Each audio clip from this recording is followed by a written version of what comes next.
started. Thanks for joining to this masterclass about gamification and storytelling in digital tourism today. We are happy to have a special guest tonight with us. That is Oscar García Pañella. Oscar, welcome. Thanks for joining us. Welcome to everyone. Thank you very much for being here, and thank you, Pau, for inviting me. Happy to be here. It's a pleasure to have you here, and it's an honor for me that you accepted your invitation. We will talk about gamification, storytelling, and how this can be applied to tourism or digital tourism. And first of all, before going into the contents, I would like to present Oscar. Oscar is doctor. He's a bachelor science degree in telecommunications, also master and PhD degree in electronic and engineering. He's director of ENTI, the video game university in Barcelona. Also, he's director of the Master in Gamification and Transmedia Storytelling in the EABS School, also here in Barcelona. You're a teacher also of game design, gamification, interactive design programming, video game history, and algebra in several other institutions, universities. And also you're a partner and senior gamification consultant at Cookiebox. What a curricula, Oscar. My first question would be, do you have time to live? Well, the good thing is that when you have kids, you learn on how to do 1,000 different things at the same time. You become quite efficient because you need to do so. So I'm glad that I have kids, because then, and I'm sure that there are some parents here, then I sort of manage myself better than I should do. So I try to. Okay, Oscar. So I know you are really busy. So again, thank you for joining us today and dedicating your time to explain your experience about this. But beforehand, I would like to ask you a question to everyone. All right, I will try to do this session a bit participative. Okay, so in some points, I will ask you some questions so you can answer and maybe you can level up. All right, so I will share a question with you on the screen. You will see it and you can answer. Can you see it? Yeah, sure. Okay, so please give the answer. You have 10 seconds. It says level 1 question. Yes, but no, I think people is seeing the question in the screen, so they can select the option. The question is, have you already used PlayVisit, the PlayVisit platform? Okay. So if you don't see it, you can answer on the chat. All right. Okay. All right. Thank you very much. Okay, so before entering to talk about gamification and digital tourism, I would like to explain you, because some of you told me that you never used our platform. So I will dedicate 2-3 minutes to explain you what PlayVisit is. All right, and then Oscar, I will give you the word and the control of the situation. All right. So PlayVisit, we are a company in Barcelona. We are a multidisciplinary team of professionals who we love to travel, we love games, and we are passionate experts in technology. Okay, and our mission is to help tourism organization in the digitization process. So you can create with our technology gamified or memorable digital tours and activities. All right. In these times of COVID, presential tours have been a problem. So our technology help you scale or keep doing your job as tour guide, as tour manager, as destination company too. All right. So we offer a platform to digitize and sell your own gamified city tours and activities. And you can do it with an immersive technology. We have different products to digitize, sell, and analyze. But I would like to highlight that we don't create the content. We offer you the technology.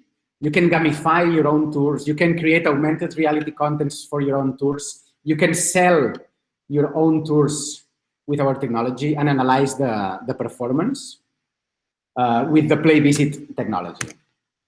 All right. So yeah, the tours you can create are self-guided, are fun and interactive. Oscar will explain us what means gamified. You can add immersive technology and contents, and it does not require any downloading of any app. Everything works in the mobile web browser. All right. So you level up. Now you know what PlayVisit is, the ones that never interact with us before. And I would like to go for the second question. Okay. This one goes for level 2. Okay. And you can answer in 15 seconds from now. Can you see it? The question is, have you used gamification in your business or organization? It should appear on the screen of the conference. Some of you, yes, some of you don't. Okay. Mm-hmm.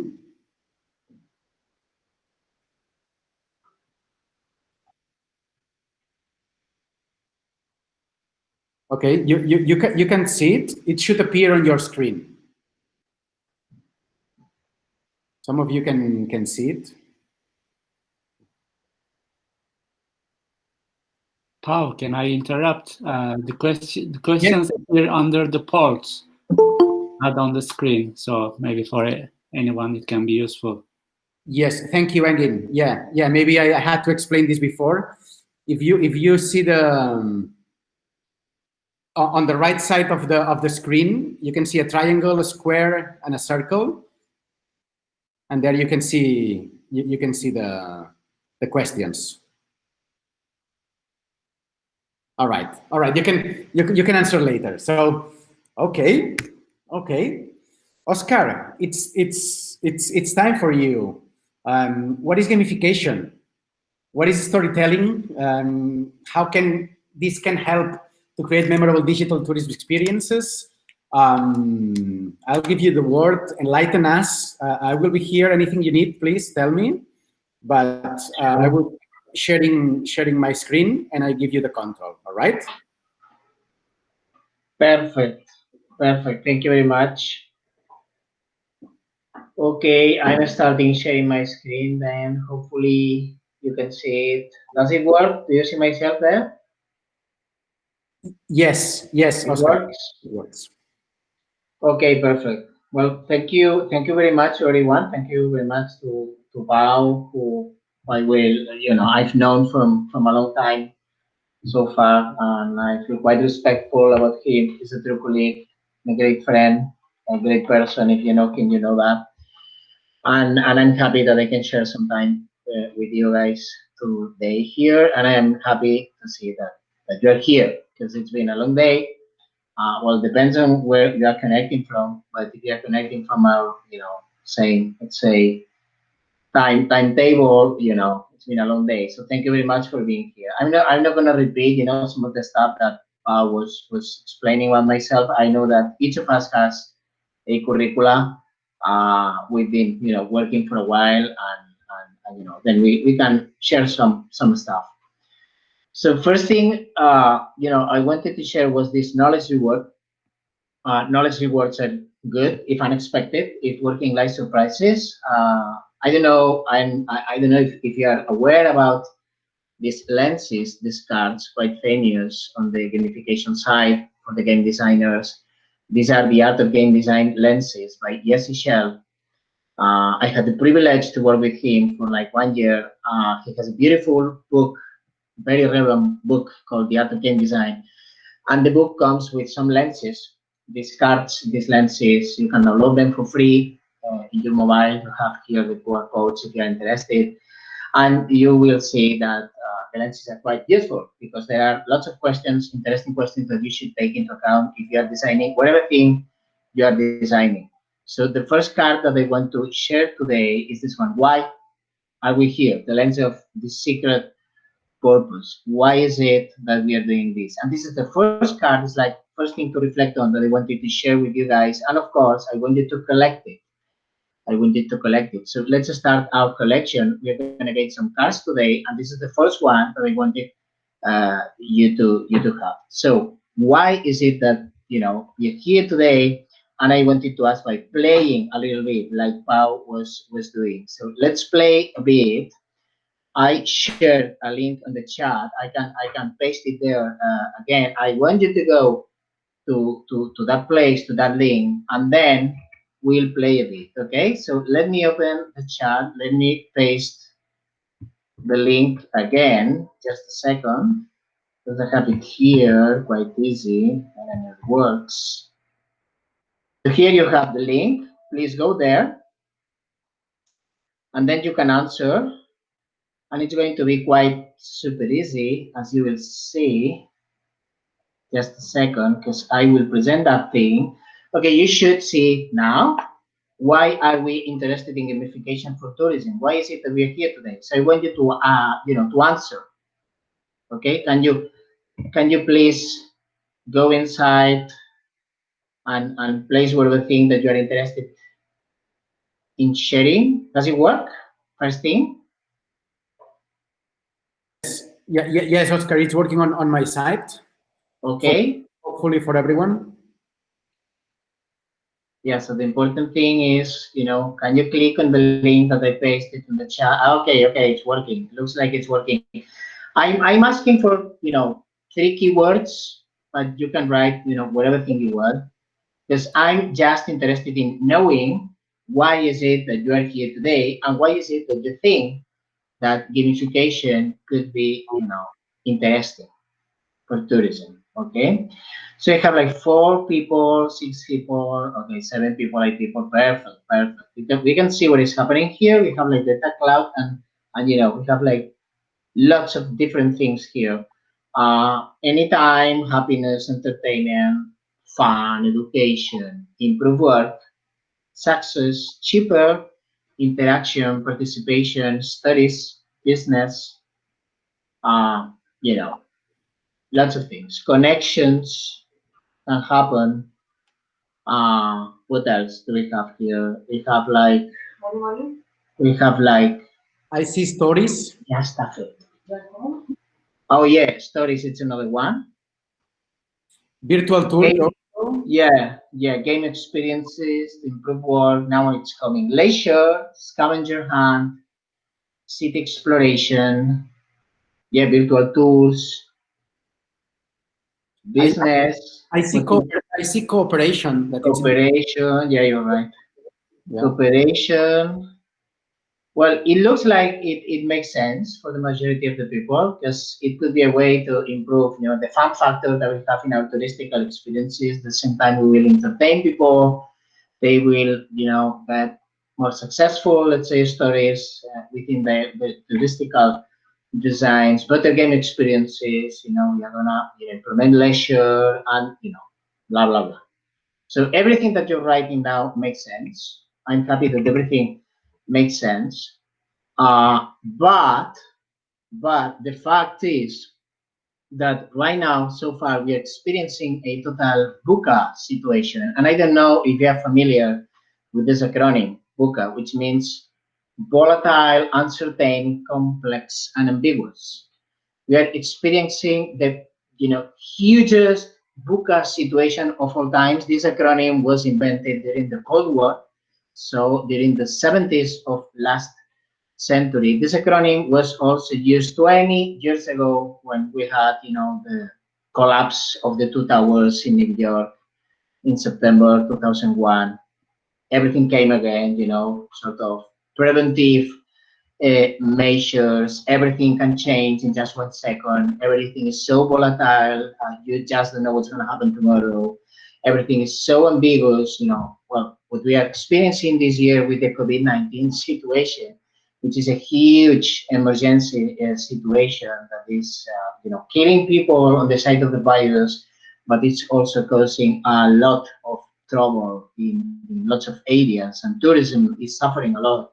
As you know, it's a total VUCA situation, okay? A total VUCA situation. So my briefing here right now so far, which is why is it that I want to apply gamification to tourism, is it because I want to fight this VUCA situation that we are living. And that thing was already happening.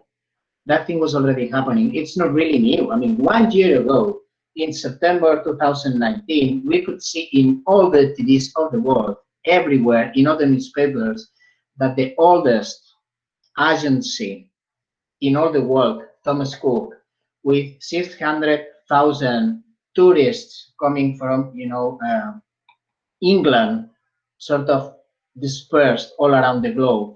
All these people, they were enjoying their vacation, and Thomas Cook had to close unexpectedly. No one was expecting that, had to close. The oldest touristical agency of all the world. No one could believe that. Like, what is happening? This is a super, let's say, a colossus, right? It's a huge company, and they are closing. What is it that is happening? That thing happened 1 year ago, and for me, that's a great example of what VUCA means. You think that you are strong, you think that you are unique, you think that you are, super, super, super powerful, and then from one day to the other, you collapse. Okay, so VUCA, it's a fact. So how can we fight this? I mean, this volatility of the touristical business so far, this uncertainty about what's going to happen tomorrow, this complexity on how to deal with the different measures, different contexts, this ambiguity. I mean, how can we fight this? Okay, here we have like some recipes. Maybe we can fight volatility with some vision. Maybe we can fight uncertainty with additional understanding. Maybe we can fight complexity with clarity, and maybe we need to be agile, quite agile, in order to fight ambiguity back. So I'm gonna sort of place my talk today around these 4 pillars, we could say: vision, understanding, clarity, and agility.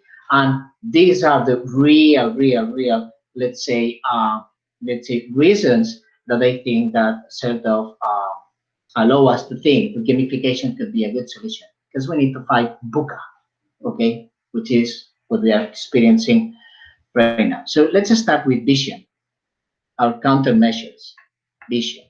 And I'm going to give you another knowledge reward, okay? So this is the second lens, the second card, which is the curiosity card, right? As you can read in the card, it's something like you shouldn't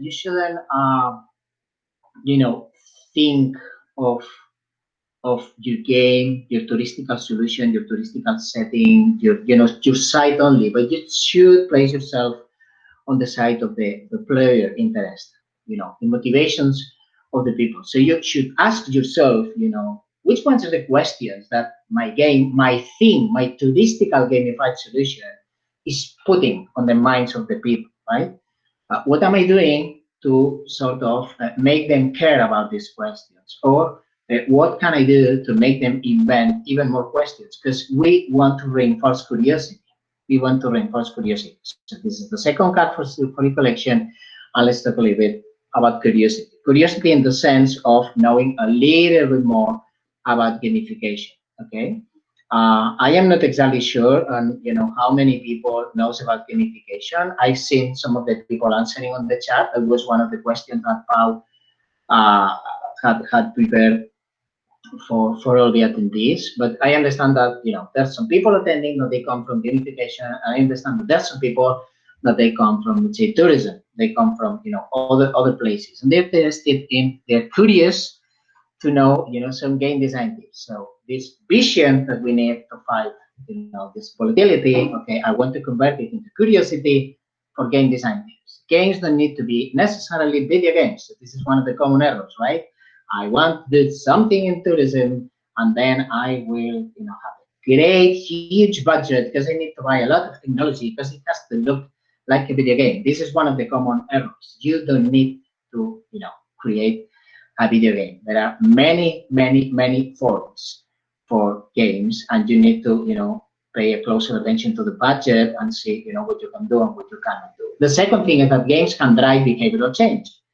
So games are really, really good tools in order to reinforce behaviors. Gamification works on, abilities, knowledge, motivation, engagement, and behavioral change. So you can sort of prevent people from doing something, or you can sort of trigger them to do something, which is, by the way, what we are interested in tourism, because we want people to do some things that they don't do when they are interested, in visiting or not interested in visiting a place. It is not really about points or budgets. We will talk about this later, so I'm going to say that one. And not about leaderboards, rankings, but I'm going to say that one because I'm going to talk about this, some minutes from now. So let me continue a little bit with some more game design tips. We all like stuff, but we don't like the same. That's another of the typical errors. I'm going to design one thing fits all. I'm going to design one thing for everyone. I don't care if they are 80 years old. I don't care if they are 17. I don't care if they are 4 years old. I don't care if you're a girl, if you're a man, if you're, whatever sort of gender you have. I don't really care about, where you come from. I don't care about your culture. I don't care about your motivational profile. Well, this is something that we need to be careful about because we don't like the same things. And I'm going to talk a little bit more about this later. So you want a happy player, you want a happy tourist, okay, give these people some autonomy and some control. We human beings, hate to feel that we are forced to do something. We really, really hate, to feel that there's only like one way, like one single, linear path that we need to follow. So, we want some interesting alternatives. We want to choose, and we want to have the control because we want to be the protagonists, right? So this is important, and you should think that the touristical, let's say, sets that you construct, that you build, provide with autonomy and control to the people that plays with that stuff. And a game requires balance. Okay? And balance means you shouldn't go to one extreme or to the other. Should be short, should be long, should be competitive, should be cooperative, should be about using my hands, should be about using, my brain. Okay, you need to balance the thing because it will depend on your audience. There are 4 interesting motivations here that come from the SDT, the self-determination theory. These 4 motivations come also from a model, which is the RAMP model from Andrzej Martewski. He's this British guy that has been working on the academical side of motivation and gamification. And I think that it illustrates a lot to see that if you let me master something, if you let me help improving something, if you let me choose, and if you let me share what I did, I will be definitely a happy tourist, a happy player. So these are all questions to put in your minds to be sure that, are you designing your thing following these rules? The last, not the least, game design tips are rewards should focus on pleasure and status, not only on prices. It's not about spending a lot of money on prices. We are super happy with status. We are super happy feeling visible. This is why there are, YouTubers, influencers that love to talk to the masses, right? And we love to follow, some people and to be illustrated by these people, okay? So this is, like one of the examples of pleasure that we have, right? Like, status, reward. I want to be visible. I want to, talk, feel respected, and what I say, well, it looks like they are interested in it, right? You should give the appropriate feedback. So there should be good reactions to the actions when you're designing a game. If there's silence, the players, tourists will feel like really, really, really frustrated. This is a super basic thing, super basic. If I move something, I want some sound. I want something to, click. I want something to change. Give me some appropriate feedback so that I know that my action has some reaction. And if I deserve some points, okay, let me know that I earned some points, or let me know, that I can collect this badge, or let me know whatever thing. And of course, storytelling is fundamental. Storytelling is more important than technology. You can use all the technology of the world, but I can assure you that in 5 minutes, everyone is going to be bored about technology. It's good for 5 minutes. After 5 minutes, if there's not an interesting storytelling inside, if there's not a good universe, if there are not, like nice dialogues, characters, networks, I mean, it's not going to work. This is the reason why we are always using social media like Facebook or Instagram. This is the reason why we are always using Netflix, HBO, Amazon Prime to see our movies, our series, because we are human beings. We are people made of storytelling. So be careful with that. You place all your senses on technology, which is good because you need platforms, but sometimes we forget about storytelling. Games have rules. Games can be won or lost. Games are sequences of missions where challenges are presented. So look, we have like a huge sequence of missions, which is like the adventure, like the quest. Inside this quest, we have like different missions, different activities, and inside each of the activities, there are different challenges that are presented with different difficulty levels, maybe for different audiences. That sequence is something that can be implemented with PlayVisit, for instance, right? Okay, because I've been talking for like 5 minutes in a row, I think that you deserve another lens, another card, which is the novelty knowledge reward. As you see here, when we design something, we should think about, what is it novel about my design? Is it novel only at the beginning? Is it novel, all around, the activity? Is it so novel that it feels like chaotic and complex? Because we need to be careful with that. It has to balance, as we said before, right? Between familiar and novel. These are interesting questions. So you have like 3 cards so far. I think that this picture is good to understand, about disruption and novel design. I mean, I give you like 10 seconds to read it, but I'm sure that, there's no need to explain it. It's pretty clear that there are, like 2 ways to do things. Sometimes you can sort of follow the pre-established path. Sometimes you can sort of be innovative. And it's more risky. It's riskier. That's clear. You take more risks if you do that, but you learn a lot. And right now, in this book, a situation that we're living, we need to be quite clear.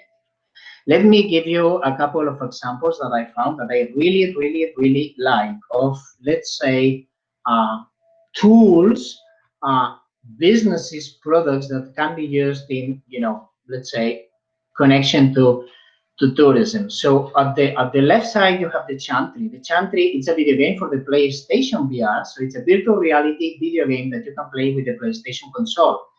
So one could think, well, this is a video game, so only gamers are going to play this thing. Well, the thing is that they want gamers to play this thing because the audience that they want to connect with is this sort of audience. They are super interested in, youngsters ranging from 12 to 16 years old that are playing a lot with video games and not really interested in geography, in history, not really interested in architecture. So they decided to build a video game, but a real video game that you can play, that you can buy in the PlayStation store, which is good because you go to the store where you buy the video games and you can find a video game which is fun to play because it's about mysteries and it has a great, like discovery phase at the beginning, and it has all the atmosphere and the storytelling. You know what? It's so cool to play the Chantry that when you're playing it, you're learning about the Chantry, which is a real house.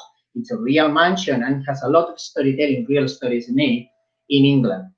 So I sort of convinced you to digest this touristical experience because I understood that it had to be a video game because I wanted to reach this audience. I think that this is a good example. That thing can be bought in the PlayStation store. It's like 5 something euros.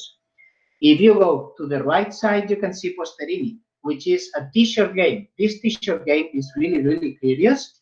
This t-shirt game has been created by Javier Ideami. He's a super creative, quiet friend. He develops artistical and development tools. He sort of balances the 2 hemispheres of the brain. And he has Posterini, which is this game, this augmented reality game, where he designs t-shirts that have like different pictures on them. And then depending on the t-shirt that I'm wearing and depending on the t-shirt that you are wearing, maybe we find ourselves in the same party or in our job or in our class. And then we can take our mobile phones ourselves, we can point ourselves one to each other, and depending on the t-shirt, depending on you know, the picture, there's a interaction. There's a augmented reality interaction that happens between us two. And it happens because it connects ourselves, and there's some sort of game happening. So see how interesting. I'm walking, I find you, you have one t-shirt, I have another one, I point you, you point me, and there's an interaction that happens in the mobile. Interesting, super interesting. Augmented reality with clothing, that thing is disruptive. As I was saying, we need to be novel with this design that can be, of course, applied to tourism, right? Okay, I said that uncertainty could be sort of, you know, stopped with understanding. So let's talk a little bit about understanding team. So let me give you another knowledge reward. Team, the team card, which says, okay, I'm doing gamification for tourism. Do I have the right team for the project? Are we communicating objectively and clearly? Are we comfortable when we work? Because it's really complicated. When you're trying to design something that looks like a game, it's really complicated, and you need different people. Okay, let's collect the card. You have 4 so far.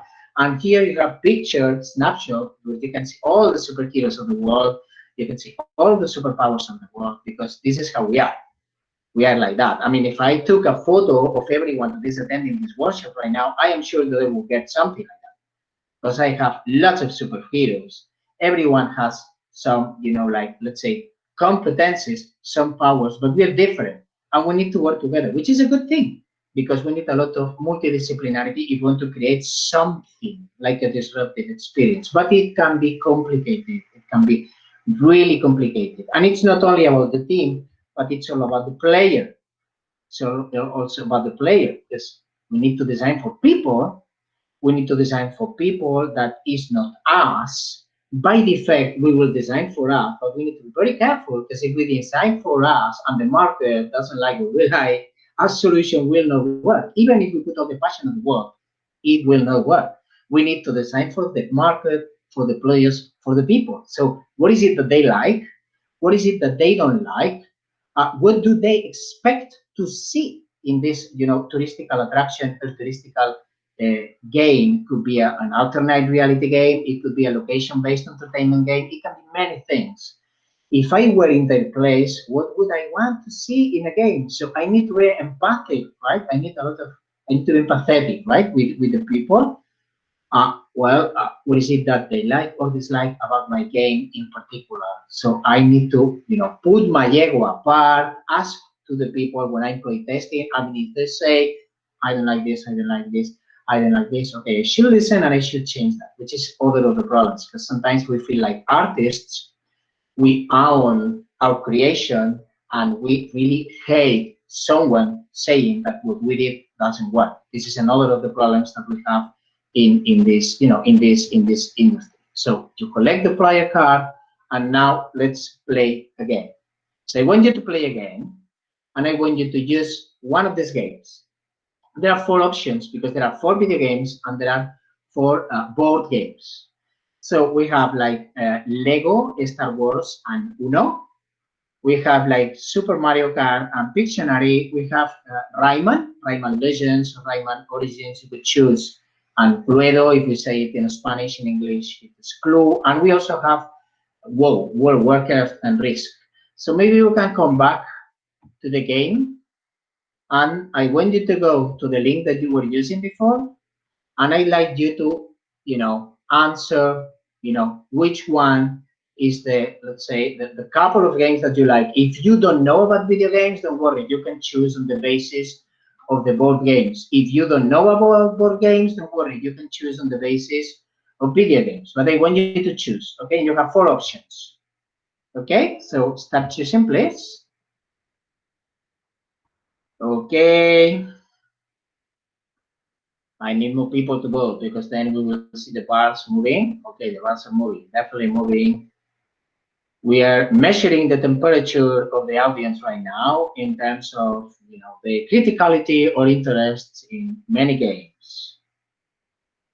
So as far as I see right now, the majority of the people love Lego, Star Wars for Uno, or Super Mario Kart or Pictionary. These are the 2 winners. We also have Some people interested in risk and go. I will have one person interested in Rayman or Clue, but they need more people to vote. Are we having more people to vote? I'm gonna wait for like 5 seconds, even 6, to see what I get. Don't be shy. Everyone, we want to know what kind of games do you like. Yeah. We are super interested in knowing which ones of the games that you like. Yeah, just follow the link that you can find on the chat. Follow I'm for any reason, any reason. You know, it's like I used to play it 10 years ago. That's a good reason. When I think about this game, I smile. That's a good reason. You know, I've not played it for 25 years, but I used to play it when I was a kid. Okay, that's a good reason. Any reason you could find, it's a good reason. Okay, so you know, it's just to have some measure, right? Some quantitative measures. So what I can see here is that definitely Lego Star Wars and Uno and Super Mario Kart of Dictionary are like big winners of the night. Okay, so now imagine I come back to the presentation, and now imagine that I tell you that depending on the game that you chose, you were telling me which one is your motivational time, because there are many motivational times.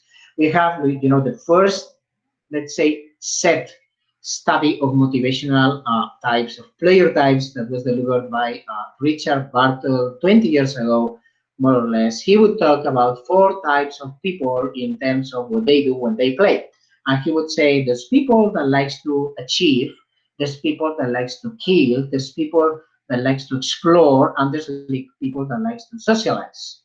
So if I'm interested in socializing, I'm not really interested in exploring and finding treasures or secrets. In fact, if I'm interested in finding treasures, I'm not really interested in achieving the best score and, you know, the golden medals and all the points of the world. And in fact, if I'm a killer, I'm interested in, you know, zero exploration, zero socializing, zero achievement, because I want is to see the face of that other people that is playing with me when I'm the winner and they are the losers.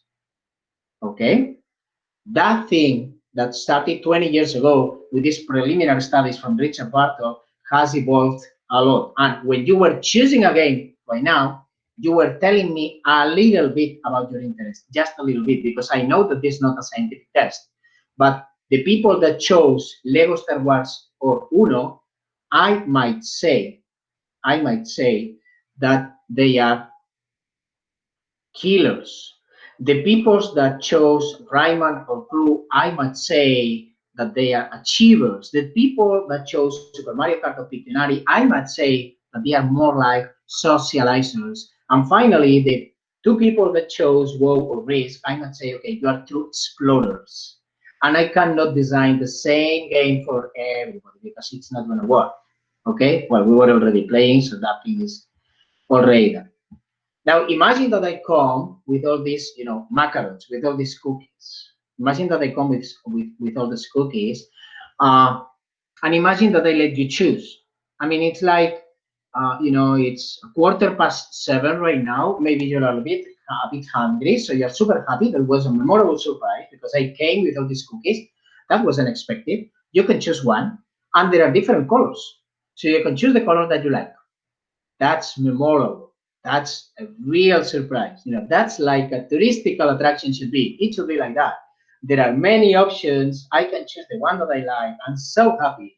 But now imagine that I give you one option only. Imagine that all my cookies are green. Imagine that I only have green macarons. Imagine that I only have these white weight macarons that are on the back right now that no one seems to like because these macarons, these cookies are done of apple or something, you know, like rare. I mean, it's not chocolate, it's not vanilla, it's not strawberry.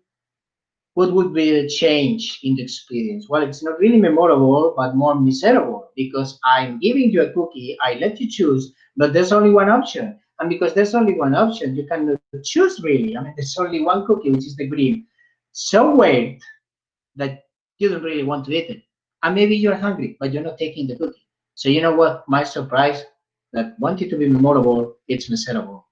So we need to be careful, you know, a little bit with the design of our activities. I was talking about player types, and I wanted to share another of the metrics that we have available. So I was talking about Richard Bartle, which is one of the researchers, really great researchers that we have, all times. He's come several times to Spain, to Barcelona to talk. It's always super interesting. And we have other researchers. I was also mentioning Andrzej Marcelski when I was talking about the ramp model. And right now I'm measuring Amy Jo Kim. And she has these 4 different player types that I wanted to share with you. According to Amy Jo Kim studies, there's people that loves to build things, build things, collect things, break things. These are the explorers when she thinks about, acting on the content. But these people that prefers to act on people, win, challenge, be compared, show off, they are competitors. There's also people that likes to interact on other people, comment, like, share, help. These are collaborators. And finally, we have real creators, the people that loves to interact with content, purchase content, decorate with content, customize content, choose, build content. This is another view of motivational types. This is another view of player types that can be of use if you're analyzing an audience that you want to design for. Let me talk a little bit about clarity now. Clarity will stop complexity. And I'm going to give you the card of the experience. Which one is the experience that I want the player to have? Which one is the essential thing that I cannot forget in this experience? And how can my game capture that essence? That thing so important that I shouldn't forget. So you can collect the card, and let me tell you, as SpongeBob is suggesting, this tiny SpongeBob says, okay, can you tell me? Okay, I will tell you. Yes, I can. I will tell you. So let me explain a little bit. Now is the time where I'm going to talk about the points, the badges and the boards. So once upon a time, we have these very good friends in class. I am sure that you know them. I am sure that you know them. We have SpongeBob, which is this yellow sponge. And we also have Patrick, which is like a sea star. He's so happy because the first time that Patrick goes to the school. For some reason, Patrick doesn't go to the school. Don't ask me why, because I don't know. But SpongeBob, who is his best friend, says, you know what, Patrick, today you're going to come and you're going to see what it feels to be in the school and to learn things. And Patrick is so happy that you can look at his face. But at some point, Patrick starts crying. He changes unexpectedly. We are so sad about Patrick. He is crying and he was super happy. What is it that happened with Patrick in just, 3 seconds? Well, let me show you. This is what happened. Patrick is in the class. SpongeBob is in the class. Joy, Sheila, Paco, Debbie, Horace are in the class. And we have this leaderboard. We have this ranking here.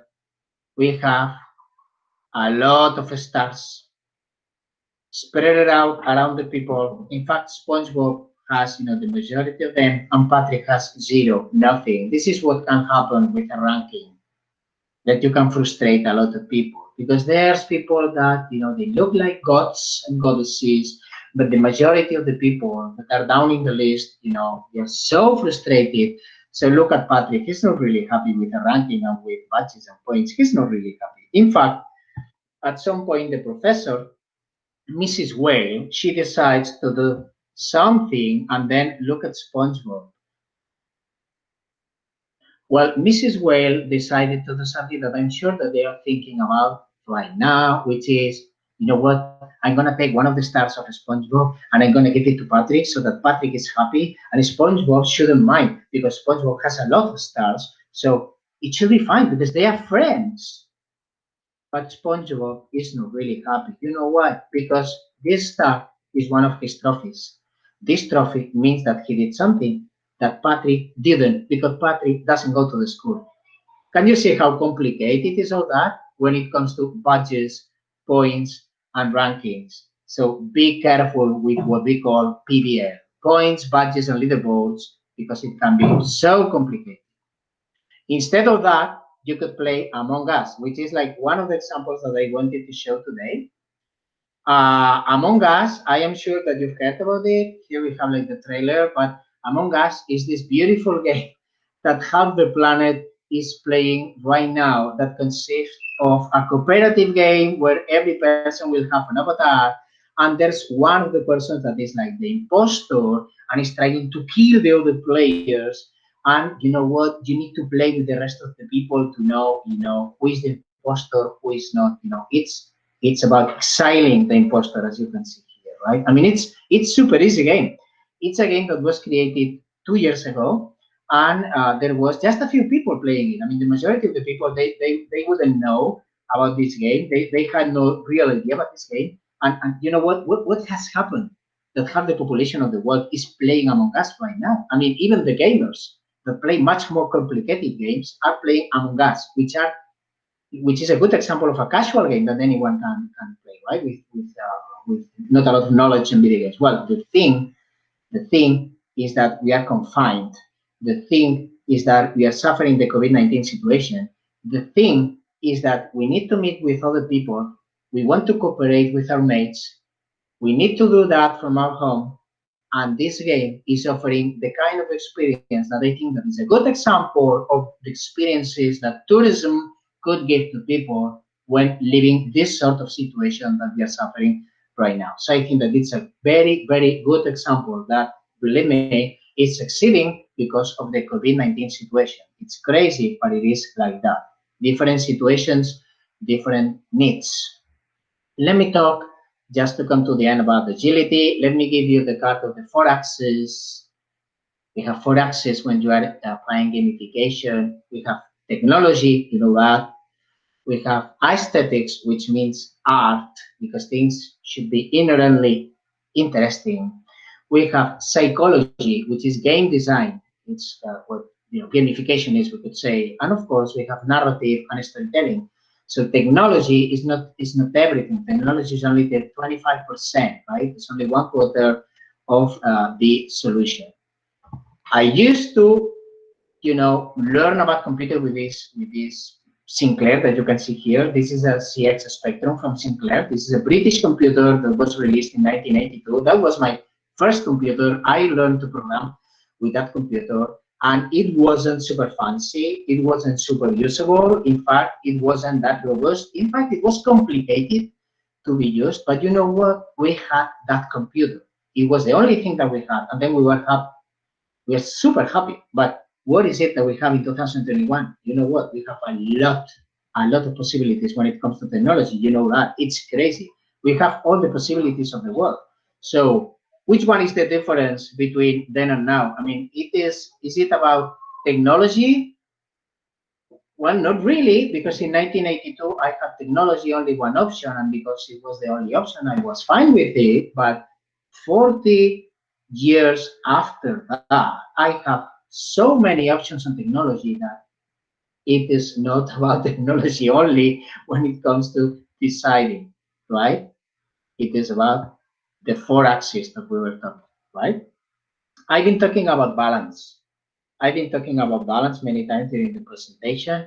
As you can see in this card that you're going to collect in 30 seconds, when we talk about balance, we mean if the game feels right.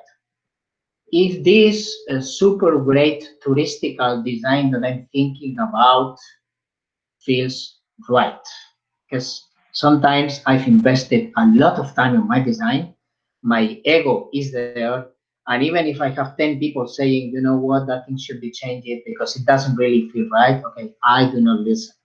It can be complicated sometimes. Let's collect the card, because balancing is super important, and let me give you some insights on balance. When we are applying gamification, when we are designing gamification, one of the metrics that we use, one of the tools that we use is the balancing tool. In the balancing tool, we try to be sure that our touristical gameful experience follows some of the rules that connect with the audience. If you look at the audience on the right, if you look at the balance on the right, and you have like different, equilibriums here, you have like contraries on each side. And imagine that I'm designing something in terms of tourism for kids 7 years old. There are some things that I should be careful about. For instance, if I'm designing for kids 7 years old, should I design something easy or difficult? Well, it should be more easy than difficult. Should I design something with no sense or with sense? Well, in fact, kids can be very happy with random things. So I wouldn't mind a lot if there's some nonsense in it, but it cannot be complicated. And in fact, it can be driven by chance, because I don't want kids to be super skilled, because with 7 years, they are not super skilled. In fact, I want them to use the hands more than the head. And they can compete because they have fun while they compete. At the same time, I want them to cooperate because I want them to learn some values. It should be short, because 7-year-olds do not play for 3 hours the same thing. So it should be short, and it should be more rewarding than punishing. It can be guided, of course. They need some guidance because they are kids. And we should use their imagination, because they don't need a lot of detail. In fact, they don't pay attention to detail that much as we adults do. It could be disruptive. Of course, it will be fine. And finally, and as I said, it can be more random than predictable, because kids have fun with that. If I take all these decisions and I am sure that my touristical gameful experience follows this balance, I am more sure that this design will be playful, fun, suitable for 7 years old. But if I decide that I want to design something for adults, or I want to design something for people at the university level, or I want to design something for seniors on the 70s, this balancing will change. Remember the cookies. Remember that we cannot design the same thing for all the audiences, because it will not work. It will not be a total guest experience. And of course, we should have fun. Fun is super important. Super important. We human beings like fun. And there's a list of fun tasks that I wanted to share with you guys, because I don't know if you're aware of them, but I think that this is a true reward. It is very helpful when you are designing experiences. So we have this fun stuff list with 42 items that comes from John Radoff, who is a game designer. This is a cool list of things that we know that people like. Uh, don't get confused. It is not that everyone likes the same things. I said that already. But everything that the people likes is here. So depending on what you need to design and what you're designing for, you could choose some of the tasks that you have here.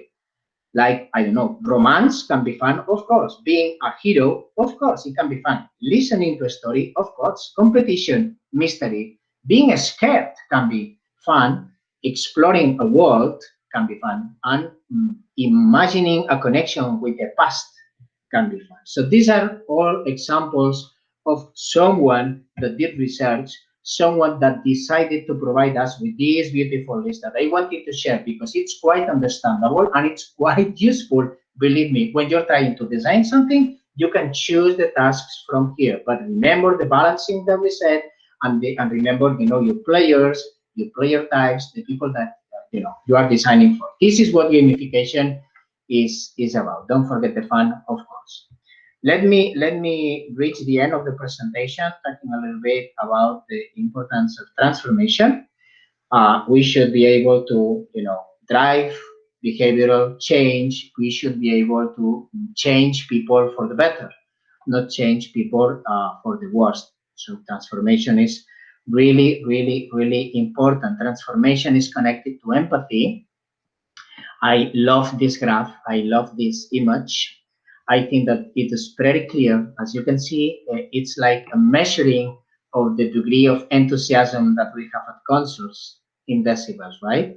So the people in the concert is shouting when you have the guitar solo. The people in the concert is shouting, even more when someone singing on the stage, jumps to the audience, right? That's stage diving. The people will shout a lot when there's this beautiful song that everyone knows, and it's time for the chorus. But what is going to happen when someone says the name of the city where they are playing? There will be a complete explosion, a complete madness, super shouting in all the audience, because that means that they just build an empathy channel with the people, right? The singers that deliver the performance build an empathy channel with the audience, and the audience is so happy with that they just explode. It is very important to be empathetic with our designs. As I said before, games are about autonomy, freedom of choice, alternatives, and these alternatives, these choices, should be meaningful. You don't want someone to choose among something that makes sense and something that is a nonsense, because then you are cheating. Then you're basically cheating. You're trying to provide with a couple of choices, for instance, using PlayVisit to build, this beautiful sequence of missions when you're like visiting a neighborhood or a city, and you want people to be able to, choose among alternatives. Okay, you want all the alternatives to be good. You want all the alternatives to be interesting, because you want the people to replay the game, to replay the game, to replay the game. You don't want the people to sort of smell that one of the alternatives is, really, really boring, and the other one is, it's okay. No, it should be a good design for any single alternative that you're providing the design. Okay. I remember these books. In fact, this is my hand, and this is one of the books that I got when I was a child. In this case, this book is written in Spanish, but we have these books in many languages. These are the Choose Your Own Adventure books. In these books, you are the protagonist, and in these books, you can choose among different stories. For instance, this one, The Lost Tribe, La Tribu Perdida. This book, where I'm the protagonist, offers me 28 different endings. 28 times I can read this book. This is a video game. This is a video game made of paper. That example demonstrates that video games are not about technology. Video games are about good storytelling, good narrative, and a lot of psychology. Now imagine that you take all this knowledge and you apply it to beautiful treasure hunts that you can build with PlayVisit, for instance. It's going to be great, absolutely great, because we people love storytelling. So just to come to the conclusion, let me share the final card, which is the one for the inspiration. Which one is the experience that you had in your life that you'd love to share with the others? How can you capture the essence of that experience that you had in your life and put it in your game, and put it in your touristical, gameful experience? So that was the very last card that I wanted to give you today. Thank you very much. This is not the end, because the show must go on. Thank you very much. Thank you. Thank you very much, Oscar. Awesome presentation. Really, really inspirational presentation. Thank you very much. I'm going to share my screen again. So, okay, I think you can see it. All right. Hopefully, we answered these questions, but surely we all level up after this approximately one hour of explanation from Oscar. I've learned a lot of things. Hopefully you too, everyone in the meeting. And I would like to open the discussion. I mean, maybe you will need some time to to digest all the information and all the knowledge that Oscar has shared with us. But I think it's a good point. So you can raise your hand, you can write on the chat, you can turn on your camera and make your question live. So I encourage you, everyone, to raise your hand. I will give you the word, and turn on the camera and make the questions that you want. If not, I will be reading the ones that you have been writing on the chat. So anybody wants to raise their hand and make a live question to Oscar or not? Okay, don't be shy. Pau, I think that while they are thinking, I think that I can answer one of the questions that I've seen in the chat, which is that question that comes from Ana Molina, when she says we are at least, we are at least 2 of those types of players, and most people have part of 3. I can be an achiever and also explorer. That's completely true, Anna. This is the truth. I had to simplify a little bit my example when I was giving the lecture. That's why I did the super easy but absolutely wrong exercise of trying to, label you on one of the types. That wanted to be explanatory, but this is not scientific nor academical. I know that. I mean, it's clear that we have all the types. Normally, you know that, as you're saying in the chat, we might have like one, let's say, super type, one subtype, and then we are a little bit of the rest. And it's even more complicated. It could depend on your mood. It could depend on the day of the week.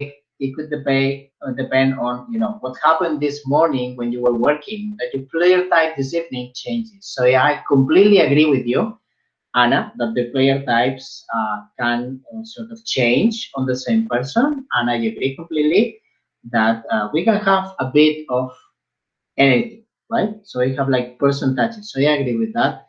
I just wanted to be, like explanatory, especially for the people that listens something about the player types for the first time. So thank you for mentioning it, because you're right. Thank you, Oscar. Yeah. The next question would be from Apple White Princess. That's a funny name, to be honest. Is who like Lego and Uno are skillers, not killers, but skillers? What do you think? This name, it's real, or it could be real, maybe? Oh yeah, it could be. Like skillers are the ones that collect the the majority of the skill, right? When they are playing the game, so they gain a lot of competencies and abilities. Well, that was another hidden joke, of course. Again, it wasn't like a scientific test, so I just wanted you to understand. Because if you look closer at all the games that I presented, and as Ana Molina was suggesting, you could find elements of all the player types in all the games. You could find elements of all the player types in all the games. But I just wanted to take something, let's say, for granted, more obvious. When you're playing Pictionary one Sunday afternoon with your family at home, okay, it's about socializing all the family. When you're playing Uno, and you're like smashing the cards in the swimming pool and shouting and all the thing, you look more like a killer that is having fun, because smashing, the cards, and I'm the first one, and I took all of them, and you have like 27 cards, in your hand. Or if I'm playing, World Warcraft, which demands people to learn for like 3 years, or Risk, which is a complicated board game, I'm more like an explorer because I have all the patience of the world. So it was just, taking something like more obvious, although you can find stuff from all the player types everywhere. That's clear. Yeah. Thank you, Oscar. Patricia asks if do you have any example of tourist game to take as example? Have you worked in some project related to tourism and gamification or games? Well, I'm sure you are, but can you enlighten us on that? Yes, I think let me see if I can find something. That's for you to have like yes, no worries. Yeah, I'm trying to find like the web page or something, because I would love to show that thing, because it's like a huge example, and I think that it pays the effort to be shared. Okay, I could find it, so let me share that thing. Yeah. Okay. Because I want to show something. Oh, Pau, I think that you should. I give you the presentation. Sure. Okay, thank you. Yeah. Okay, so I'm presenting now. Well, this is one of the great developments that I'm working for so far, and I'm like, let's say, happier about it. I'm really happy because something huge. I know that you know examples. I know that you know examples, and there are many things that are happening. And PlayVisit is a good tool that is boosting a lot of these developments up. And at the same time, and right now, I wanted to share something a little bit different in the sense that is, let's say, huge project. Underwater Gardens is a new concept of theme park. Underwater Gardens, and you can visit the webpage, as you can see here, which is the webpage that I'm sharing. It's a new concept that has been developed in the city of Barcelona for the past 3-4 years. by a group of really, really, really clever designers that are thinking that a theme park can happen under the water. A theme park under the water means a theme park for divers, people that likes to dive. But at the same time, they are, looking for a solution that is quite sustainable and ecology friendly with ecosystems. So they are trying to enrich the sea, not to kill the sea. They are trying to enrich the sea. They are trying to power up the sea. We could say with a layout and a construction system for the different levels that the divers will enjoy. At the same time that there's people enjoying life on the top of the water, because not everyone is ready for diving, not everyone likes diving. There's people with disabilities, blah blah blah. So we were asking Cookiebox in this case to gamify this part. Can we gamify this part? Can we provide with activities under the water, but also with activities on the top of the water? Can we provide with activities where you can earn experience points, where you are enjoying the park? Can we provide with something that looks like a choose your own adventure book, as I was saying before, where I can revisit, and replay the park, and I can have different, like situation, context, activities every time that I go? Can this thing be designed? Can I sort of cover the park and traverse the park in different manners depending on what I'm interested in today? Today, I'm interested in doing something with my kids, and it should be easy. But maybe tomorrow, I'm interested in diving, and I want it difficult. And maybe next week, I want to come back, and I want the difficulty level to be medium, and I'm interested in ecology. So you should provide me with all these set of activities that are not about diving only, are not about going with my kids only, but about learning on ecology, ecosystems, or whatsoever. So this huge gamified design for an entire park that has to be super sustainable, that will be connected with the real, let's say, needs of the sea, that whole thing is being gamified. Wow, that's really interesting. Very, very, very interesting. Any other questions? I don't see any other questions. So if you want to ask something, just raise your hand. I can give you the word. No? Okay, I have a couple of questions, Oscar. So I should. Okay. The first one is that you at the beginning of your presentation you said that gamification is not creating a game itself, but you didn't state a definition of gamification. Mm-hmm. I would like to know why, and if it's possible to give us a small recap of what do you think gamification is. Well, for me, gamification, let's say that covers 3 features. Well, first of all, I prefer to talk about motivational design, because when we're talking about motivational design, it looks like this umbrella pair of keywords that sort of covers everything. It can cover Excel games for sport, news games for communication, edu games for education, games for health. It can cover, like lots of things. So I feel much more comfortable when I say, like, not me, more people, like motivational design. So motivational design, which is like the umbrella thing, covers gamification campaigns, serious games, applied games, and in fact more things like game-based learning and all that sort of stuff. So it can be like complicated, because then it's like, well, and gamification, what is it that gamification is? Okay, I think that motivational design in either form, like a serious game, like a gamification campaign, like a game-based learning approach, covers 3 features. For me, it should cover 3 features. The first one is like the obvious, which is provides with engagement, because you want to, let's say, you want to better the motivation of the people. The second thing is it should cover abilities, competencies, learning.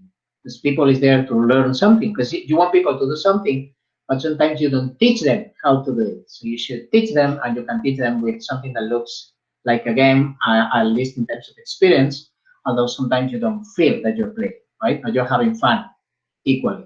And the third thing is behavioral change. So if I provide you with a sufficient amount of autonomy and control on the experience, you might change your acting, which is what we are finally looking for when we are designing touristical experiences. Because we want you to visit that village that no one goes to. We want you to eat in that restaurant. We want you to go through this, and this shop, and it's not happening. So how am I supposed to sort of drive you through these places? Okay, I can use a lot of discounts and I can use a lot of prices, but this thing is super expensive and it's not sustainable.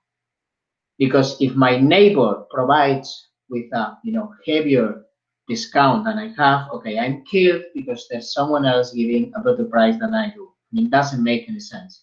And I'm not saying that discounts or prices are the wrong thing. I agree that you can use them to some extent, but this is not the way to go. It's much more complicated. It has to be more creative. So for me, it's like educating on abilities, driving behavioral change, and providing with a layer of engagement. This is gamification. This is motivational design. Okay. Thank you very much. So it's more complicated than giving just one definition that tries to explain all the science behind. Yeah, I mean, there's one definition that I love. That definition comes from the man that I mentioned with the book and the cards, which is Jesse Shell. Mm-hmm. And well, he has several definitions, and I like his definitions because normally he uses very short, concise, and clear definitions, not super complicated philosophical things. And there's one definition that I love, which is the definition that he has for fun, for something fun. Mm-hmm. And his definition is super simple. He says, fun means pleasure plus surprise. That's it. You want to design something fun, you need to be sure that you deliver pleasure and you design surprises. And it will be fun. The thing is that lots of times we buy technology, we forget about storytelling, we have no one applying game design, and we are not careful with aesthetics, mm-hmm. And there's no pleasure, there's no surprise, it's not fun. Even if you have the best, virtual reality headset of the world, it's empty and it doesn't work. Awesome. Yeah, I absolutely agree. And this brings me to my next question, because in your presentation, you were talking about the 4 axes, right? That are part of a gameful experience, that are the game mechanics, technology, storytelling, and aesthetics, right? So I would like to ask you, in these VUCA times, and especially in these COVID-19 times that struggled a lot to the tourists, but especially to professionals and companies in the tour guides sector, do you think that, because in your presentation you also said that technology is not really the essential part, and you said this right now. Do you think that technology have more importance right now for this specific segment? Like, if we cannot meet, if we cannot move around all together, maybe technology can give us the opportunity to go on our own and enjoy these walks around the city, these walks around the nature, through the mobile phone, maybe. What do you think about that? You're asking me? Yes. Okay, because I wasn't sure if you were asking the people or okay.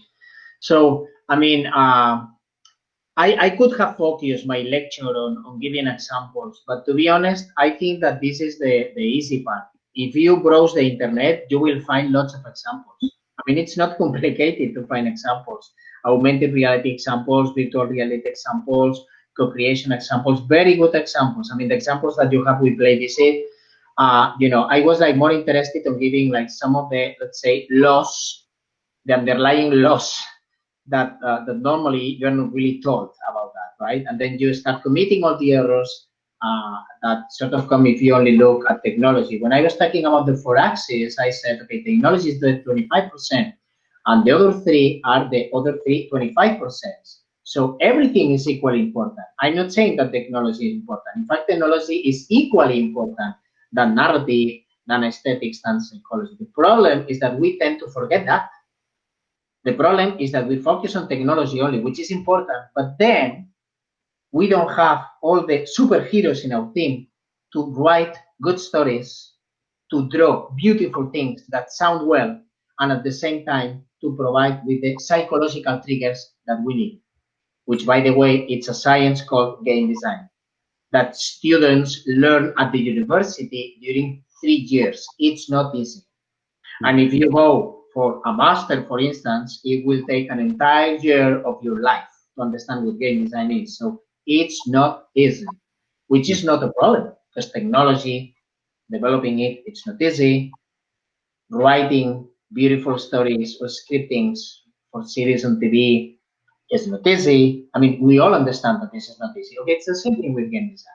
Okay, having said so, there are many interesting examples. Again, the examples that you can give, for instance, with PlayVisit on your real applications, we can start to see things that are happening. I mean, you can go to the Louvre in Paris and you can visit La Mona Lisa in virtual reality. You can use a beautiful installation that they provide with, that you can even use it remotely from your home, where you can not only see the picture. I mean, it's not only that you see the picture. In fact, you get immersed in the scene where this woman was posing, sitting when they were painting her. Mm-hmm. So you are enjoying the balcony, you are enjoying the sun, you are enjoying the flowers, and you can move there while she's sitting, she's moving a bit, and so, and she's getting painted. I mean, that thing exists. And that thing is a beautiful way of sort of taking young people and connecting them with something that they don't look that interested in, like going at the Louvre and looking at the picture. Like that, we have many examples. That's why I also mentioned the Posterini example with the T-shirts, the augmented reality T-shirts, and the Chantry, which is a video game that is a serious game, but you don't really know it, but it's a serious game. Yeah. Okay. Yeah. Thank you very much, Oscar. We are running out of time. If there are not other questions, there are some practical questions. We are recording this session, and we will share it to you all that you have participated here. Next days, okay, when we have time to edit it, and we will share it to you. No worries. We will send it to you. So from my side, I have a level 3 question at this point. All right. So I will activate it. So remember to go to the square, the circle, and the triangle on the screen. And I'm sending you the question right now. So after this awesome masterclass from Oscar, are you going to use gamification in your business or in your organization? Do you think that it's going to help you to make better decisions in terms of business, in terms of experience, or whatever that you decide to implement it? I have just one answer. Okay, so 4 votes for yes. Yes, I think everybody knows a little bit more about gamification, about game design, about motivational design, and I think that it's been really helpful for everyone. Great. And finally, the final boss. You know how Mentimeter works because we have been interacting with it. So you need to go to menti.com and enter this code. Or I can share the link also, right? Yeah, you can share the link. Yes. You don't need to go. Yes. I'm going to share the link right now on the chat. So you can go and tell us in 3 words to describe this masterclass. This is going to be really helpful for us to know what's your opinion after this. So let's see. New knowledge. Right. Awesome.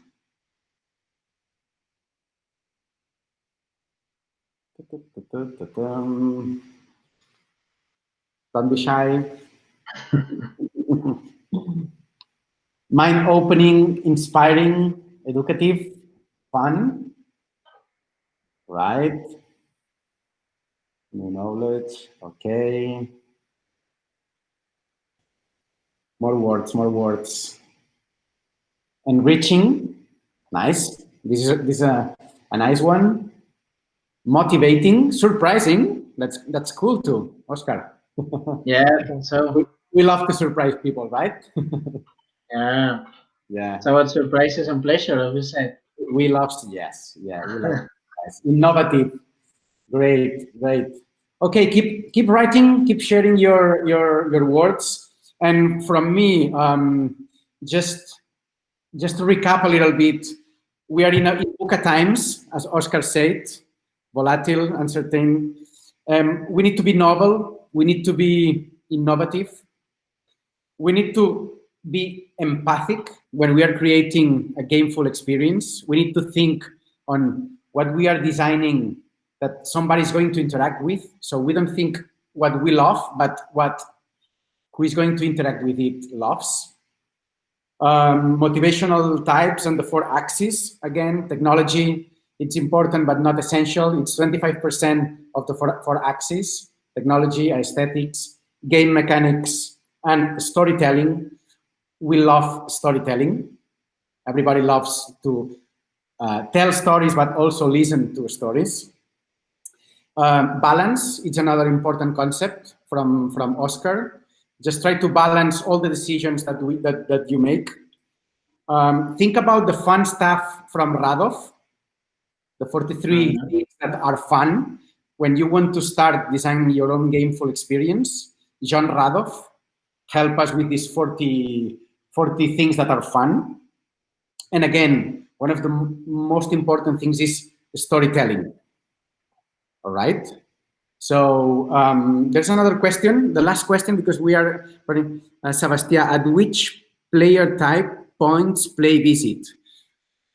We try to point to all player types. It's hard when you're designing a platform to reach everyone, but we give, but we try to give all the features for all the player types. Okay, so we can go into deep another day, Sebastian. Yeah, we try to achieve all the player types. But the most important is what kind of experience our clients want to create, that they can achieve the player that they want to achieve. It's not the same, an adult tourist, but a familiar tourist. So depending on what you want to create, our platform is so flexible, so you can achieve each player type. And nothing else from our side. Again, thank you very much, Oscar, for being here this afternoon, for enlightening us about gamification, about motivational design, and everyone that participated. Thank you. We will share this presentation to you very soon. And yeah, thank you very much, and see you soon. Yeah, same thing. Have fun, stay healthy, and keep the fight alive. Yes. Thank you very much, everyone. Have fun. Thank you, Pau. Thank you, PlayVisit. Thank you, everyone. Bye. Bye, everyone.